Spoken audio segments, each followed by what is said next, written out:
नमस्कार दोस्तों, मेरा नाम है गगन और स्वागत है आज की इस वीडियो में जहां हम बात करने वाले हैं टाटा एल्ट्रॉज DCA के बारे में। जी हां, अगर आप अब टाटा को 1,07,000 रुपये एक शोरूम ज़्यादा देंगे तो टाटा आपको 1.2 लीटर का जो इंजन है मैनुअल ट्रांसमिशन की जगह उसमें ऑटोमेटिक दे देंगे। अब ये ऑटोमेटिक AMT नहीं है, AMT से बेहतर है इन मतलब थियरी जिस तरीके से है, और प्लस DCT इसका नाम जरूर है, बट DCT से थोड़ा सा अलग है इन थियरी। अब देखते हैं ओरिजिनल मतलब चलाने में कैसा ये जो है फील होता है। सबसे पहले एक क्विक छोटा सा वॉक अराउंड और फिर हम चलाते हैं इसको। तो देखो, चाबी वाबी सब सेम है जैसे कि आप रेगुलर एल्ट्रॉज वगैरह में देखते आए हो। हाउ एवर एक चीज़ का बदलाव है, एक तो ये ऑपरा ब्लू करके नया कलर आ गया है, और क्योंकि ट्रांसमिशन ऐड किया गया है नया, तो भैया मेंशन करना भी ज़रूरी है, तो उसके बारे में यहाँ पे DCA जो है यहाँ पे लिख के दिया जाता है आपको। और एल्ट्रॉज के बीच में जो है एक अपडेट आ गया था, तो उसमें जो 2-4 चीज़ें हल्की फुल्की अंदर थी वो चेंज हो गई है। However there is a very important change जिसके बारे में परफॉर्मेंस मतलब चला के बात करूँगा मैं, बट एक चीज़ जो है मैं यही बात कर देना चाहता हूँ क्योंकि वो थोड़ी सी पेचीदा हो सकती है। ये इंजन जो है 1.2 का वो अब लगा हुआ है, वो नीचे जो आप देख पा रहे हो ये है इसमें DCA गियर बॉक्स।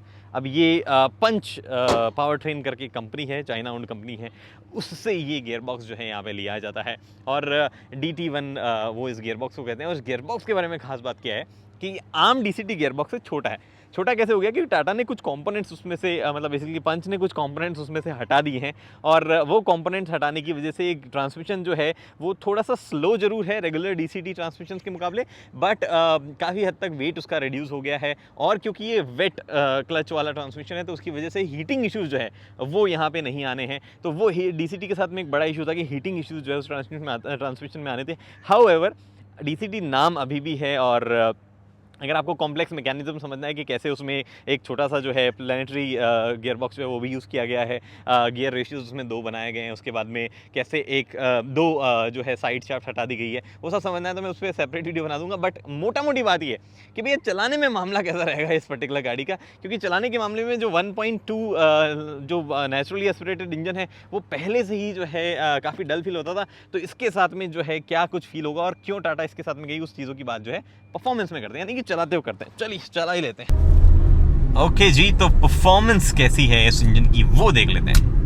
देखो, परफॉर्मेंस वाइज क्या सीन है कि यूजुअली 100 PS से कम पावर वाली कार्स में अगर DCT जैसा ट्रांसमिशन दे दिया जाता है तो थोड़ा सा ऑड फील होता है कि भैया ये क्यों दिया गया है, इतनी फास्ट गियर शिफ्टिंग क्यों चाहिए थी। बट ये DCT जो है थोड़ा सा डिफरेंट है, गियर शिफ्टिंग उतनी फास्ट नहीं है। हाउएवर वैसे तो थोड़ा सा बिजनेस सेंस ऑफ व्यू से थोड़ा सा क्लियर नहीं लगता है कि क्यों टाटा ने DCT चूज किया। They could have easily gone with AMT। अभी जैसे हमने रिसेंटली बलेनो का AMT चलाया तो वो भी काफ़ी फास्ट था, या फिर वो किसी और गियर बॉक्स के साथ जा सकते थे। बट एनीवे उस पर हम जो है नहीं जाते हैं। फिलहाल ये देखते हैं कि जो दिया गया है वो चल कैसे रहा है। तो जो दिया गया है उसके साथ में सीन ऐसा है कि काफ़ी कहते हैं ना स्मूथ जो है ओवरऑल फीलिंग है जब गाड़ी पिकअप आप करते हो फर्स्ट गियर से, मतलब इनिशियल पिकअप जो है फर्स्ट गियर में वो काफ़ी स्मूथ लगता है। हाउ एवर जैसे कि आप आगे जाते रहते हो तो थोड़ी सी कमी जो है वो आपको लगने लगती है कि DCT वाली चीज़ तो नहीं है। लेकिन एक अच्छी चीज़ ये है कि जो इंजन की कमियाँ थी कि थोड़ा सा इंजन जो है वो मतलब डल सा फील होता था, वो चीज़ें जो है थोड़ी सी छुपने लगी है इस गियर बॉक्स की वजह से। थोड़ा सा अगर अनलेस आप मतलब इसको रेव करने लग जाओ तब तक आपके लिए जो है एक लिवेबल गियर बॉक्स है। हालांकि एक चीज़ आप नोटिस करते रहेंगे कि अलग अलग गियर चेंजेस के मतलब अलग अलग जो गियर चेंजेस हो रहे हैं उनका अलग अलग RPM बैंड है। कभी RPM थोड़ा सा ऊपर जाके चेंज हो रहा है, कभी लो RPM पे गियर चेंज हो जा रहा है। तो वो जो डिफरेंस है वो आपको नोटिस होगा और आप थोड़ा सा वियर्ड फील करेंगे कि क्या ये RPM इतना होल्ड क्यों कर रही है, लोअर ये गियर इतना जल्दी चेंज क्यों हो गया। वो प्रॉबेबली इस वजह से है क्योंकि टेक्निकली 4 ही डिफरेंट रेशियोज दिए गए हैं, बाकी जो है वो ड्यूअल रेशियोज जो कि क्लच के पास दिए गए हैं, मॉड्यूल में दिए गए हैं, उसके हिसाब से सेट हो रहे हैं बाकी बचे हुए गियर्स। तो वो ओवरऑल जो कॉम्बिनेशन यहाँ पे टाटा ने इस पर्टिकुलर गियर बॉक्स में जो यूज़ किया है उस वजह से आपको थोड़ी सी वियर्ड ये गियर बॉक्स लग सकता है बाकी DCTs के मुकाबले। बट अगर आप बाकी DCTs के मुकाबले कंपेयर नहीं करें तो ही ज़्यादा बेहतर है आपके यहाँ पे आवाज़ में होगा। आप कितना जल्दी ये समझता है आपके गियर शिफ्ट्स को, वेल ऑनेस्टली मतलब जब आप गियर अपने जो कहते हैं ना रेस्ट पोजीशन पे होता है, जब आप नॉर्मली क्रूज कर रहे हो गाड़ी को और अगर आपको आपके एकदम से गियर डाउन करना है, एकदम से गियर चेंज करना है, अनलेस आप इसका मैनुअल का इस्तेमाल करते हो, आप फ्लोर करते हो, तो जैसे गुड अमाउंट ऑफ टाइम, मतलब एक अच्छा खासा वक्त जो है वो गियर लेता है सही जगह पे जाने के लिए। आप कह सकते हो कि कुछ AMTs मार्केट में इतने फास्ट हो गए जितना ये है, और DCTs के जितना तो डेफिनेटली ये फास्ट नहीं है। इट इज समथिंग जो कि आपको बीच का ऑप्शन यहाँ दे देता है। टाटा ने एक चीज डेफिनेटली मेक श्योर यहाँ पे कर ली होगी कि ये पर्टिकुलर गियरबॉक्स जो है हीटिंग इश्यूज आपको नहीं देगा, जो कि बाकी डीसी चीज थोड़ा सा देखते हैं। तो अगर आप पीक ट्रैफिक में भी अगर इस गाड़ी को चलाना चाहते हैं तो आई बिलीव ये हीटिंग इश्यूज नहीं देगा। हाउएवर जो ओवरऑल डीसीटी का जो ये पर्टिकुलर डीसीटी यूज किया गया है, जो पंच पावर ट्रेन कंपनी है उनका, वो थोड़ा सा कॉम्प्लेक्स है, मतलब थोड़ा सा रेगुलर डीसीटीज की तरह नहीं है। एंड आई थिंक जो एक प्रॉब्लम हमेशा आ जाती है ऐसे सिचुएशंस में, वो ये कि क्या आपके सर्विस सेंटर्स जो है वो इस चीज़ को हैंडल कर पाएंगे या नहीं कर पाएंगे, वो जो कॉम्प्लेक्स चीज़ें हैं उसको वो हैंडल कर पाएंगे नहीं कर पाएंगे। बिकॉज थोड़ा सा वो एक प्रॉब्लम वहाँ पे हो जाती है सर्विस सेंटर्स के साथ में, थोड़ा सा उनके लिए प्रॉब्लमेटिक हो जाती है। जब भी कुछ भी गियरबॉक्स रिलेटेड प्रॉब्लम आएगी तो वो कैसे हैंडल करेंगे। अच्छी चीज़ ये भी है कि गियरबॉक्स रिलेटेड इश्यूज बहुत लेट आते हैं एक ओवरऑल लाइफ में कार की, बहुत बाद में गियरबॉक्स पे काम करना शुरू करना पड़ता है, सर्विसेज करनी शुरू पड़ती है। तो वो उस तरीके से आप वो ले सकते हो कि अगर आपकी रनिंग इतनी ज़्यादा नहीं है, प्रॉब्ली अगर आप अपनी पूरी गाड़ी वो जीवन भर जब गाड़ी रहे तो लाख किलोमीटर भी नहीं चलाने वाले, तो वो चीज़ सेफ साइड में लैंड करती है। जो कि मोस्टली कंज्यूमर्स जो पेट्रोल कार खरीदते हैं इस सेगमेंट की, उनका होता है कि उनकी रनिंग ज़्यादा नहीं होती है, तो उस हिसाब से जो है उनके लिए वो चीज़ बैठ जाती है। अब एक अच्छा मूव है या नहीं है ये तो मार्केट का रिस्पॉन्स बताएगा, but I think 1.2 turbo charge के साथ में नहीं जाके टाटा ने एक बेटर बेट खेली है। अदरवाइज लोग जरूर कहते हैं कि हाँ भाई 1.2 टर्बो चार्ज में ले आओ, बट एक्चुअल में खरीदने वाले लोग जो है वो इस प्राइस ब्रैकेट में ज़्यादा टाटा को मिलने वाले होंगे।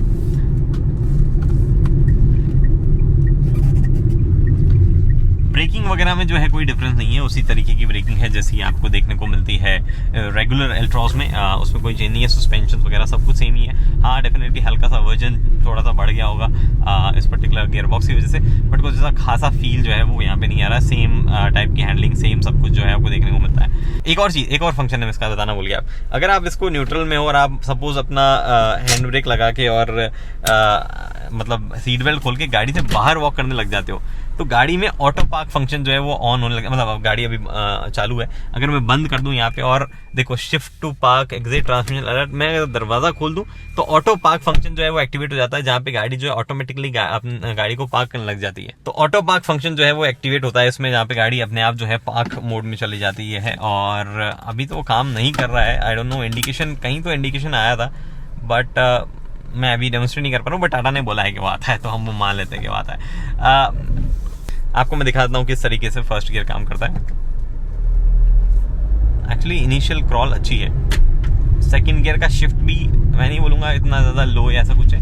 थर्ड गियर का शिफ्ट भी अच्छा है। आप किस तरीके से मैनुअली शिफ्ट होता है वो भी मैं आपको दिखाता हूँ। थर्ड गियर में अभी गाड़ी है और सपोज मुझे फोर्थ में शिफ्ट करना है, थोड़ा सा टाइम है, देखो उतना डीसीटी जितना तो फास्ट नहीं है, बट हाँ हो रहा है, मतलब ऐसे। अरे ये क्या हो रहा है? ओके, इसमें गियरबॉक्स में थोड़ा सा डायरेक्शन का है, अगर आप ऐसे इजीली लेंगे तो नहीं होगा, आपको उधर यूं लेना पड़ेगा तब जाके काम करेगा। थोड़ा सा स्मूथनेस की इशू है। ड्राइव कंट्रोल यूनिट ने डिनाई कर दिया है फर्स्ट गियर में जाना, बिकॉज ऑब्वियसली आरपीएम काफी हाई हो जाता।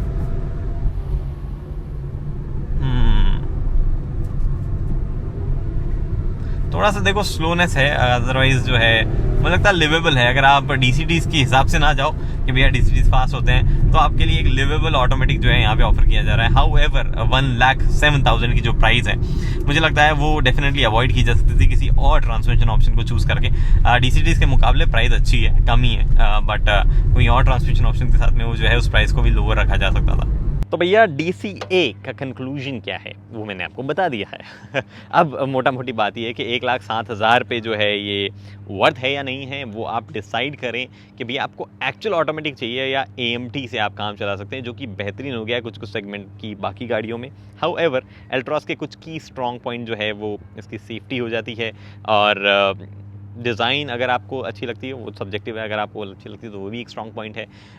ऑल्सो ओवरऑल जो भी एल्ट्रॉस ओनर रहे हैं उनका मिक्स जो है एक्सपीरियंस यहाँ पे आया है। कई लोगों को इंजन से शिकायतें हैं, कई लोगों को सही लग रहा है, कई लोगों के एक्सपीरियंस अच्छे हैं, तो वो आप अपने हिसाब से जज करें और बेहतर जज करें। आपको क्या चाहिए, कंफर्ट चाहिए, सेफ्टी चाहिए या रिलायबिलिटी चाहिए, वो सब चीज़ों के हिसाब से आप जज कर सकते हैं। It's just now one good option is available.